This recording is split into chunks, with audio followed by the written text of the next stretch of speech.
Coplanarity of two lines. Let first line है R vector equal to a1 plus lambda b1 and second line r2 equal to a2 vector plus lambda b2 vector. तो पहले coplanarity का मतलब समझना है कि यह है क्या। आपने इससे पहले स्क्यू लाइंस के बारे में पढ़ा होगा, मैंने आपको पढ़ाया था shortest distance between skew lines. तो उसमें क्या होता था बेटा, उसमें कोई दो लाइनें थी, अब ये दो लाइनें हैं, अब इन दो लाइनों के बीच में कोई ना कोई डिस्टेंस तो कहीं ना कहीं होगी इनके बीच में। अगर मान लीजिए वो डिस्टेंस अगर मान लीजिए 0 हो जाए तो जाहिर सी बात है कि ये दोनों लाइनें एक ही प्लेन पे आ जाएंगी। तो इन्हीं को ही अगर ऐसा हो जाए, यानी कि इनके बीच की डिस्टेंस अगर 0 हो जाए, तो इसका मतलब है कि जो है ये दोनों लाइनें क्या होंगी, कोप्लेनरिटी ऑफ टू लाइंस। यानी हमें क्या काम करना है, अगर shortest distance between two skew lines का जो फार्मूला है, अगर मैं ये इनके बीच की डिस्टेंस अगर 0 हो जाएगी तो ये क्या हो जाएगा, दोनों की दोनों एक प्लेन पे आ जाएंगी। तो इसी कॉन्सेप्ट को यहाँ पे लगाना है। तो आप लोगों ने distance between two skew lines को पढ़ा था। ये आपका मान लीजिए एक पॉइंट A है, एक पॉइंट B है, ये आपका पॉइंट A1 है, ये किसके पैरेलल में है, B1 के पैरेलल में है, ये पॉइंट आपका A2 है, ये आपका B2 के पैरेलल में है। तो इस AB लाइन के बीच की डिस्टेंस क्या होगी, ये AB वेक्टर क्या हो जाएगा, AB वेक्टर होगा आपका A2 माइनस A1। अगर मैं इसकी डिस्टेंस जो मैंने आपको उस फार्मूले में पढ़ाई थी A2 minus A1 dot B1 vector cross B2 vector, अगर ये 0 हो जाता है तो इसका मतलब है कि ये दोनों लाइंस जो होंगी वो क्या होंगी, ये दोनों लाइंस आपकी एक ही प्लेन पे आ जाएंगी, और यही एक प्लेन पे आ जाएंगी, इसी को ही हम लोग बोलेंगे कोप्लेनरिटी ऑफ टू लाइंस। ये मैंने आपको फार्मूला पढ़ाया था, आपको मैंने बताया भी था कि शॉर्टेस्ट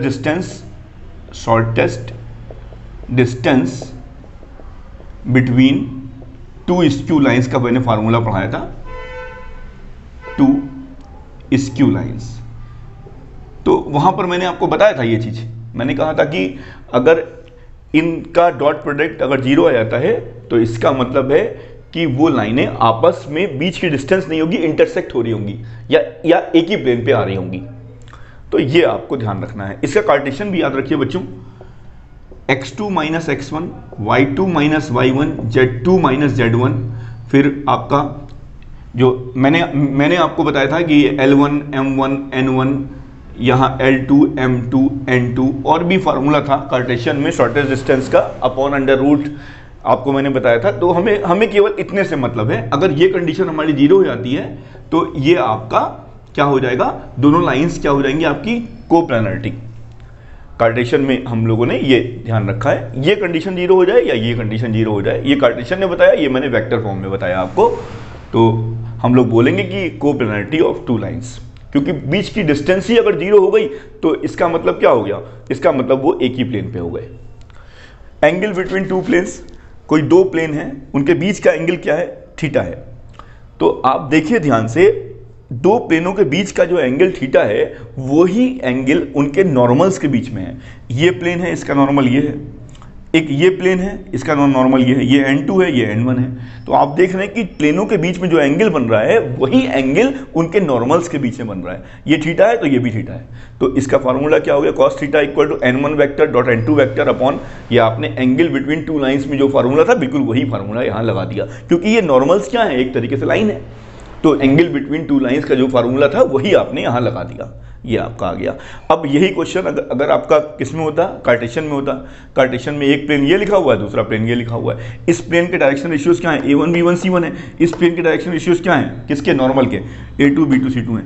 तो यहाँ पर cos थीटा का फार्मूला लगा दीजिए, A1 A2 plus B1 B2 plus C1 C2 upon under root A1 square plus B1 square plus C1 square, इस टाइप से ये आ जाएगा। ये हमेशा ध्यान रखिएगा, ये डायरेक्शन रेशियो है किसके, नॉर्मल के हैं। तो इसके नॉर्मल के बीच में जो एंगल बनेगा वो आपका cos थीटा होगा। Angle between line and a plane, अब की बार लाइन और प्लेन के बीच में एंगल बन रहा है। तो प्लेन का ये हो गया नॉर्मल, ये उसके अंदर लाइन हो गई। तो अब आपको नॉर्मल और इसके बीच में नहीं निकालना है, आपको निकालना है लाइन और प्लेन के बीच में एंगल। अगर लाइन और नॉर्मल के बीच में निकालेंगे तो हम आराम से बिल्कुल सेम यही फार्मूला अप्लाई कर देंगे। जैसे cos theta equal to vector n dot b vector upon vector n mod mod b. लेकिन हमें एंगल कौन सा निकालना है, हमें एंगल निकालना है 90 माइनस थीटा।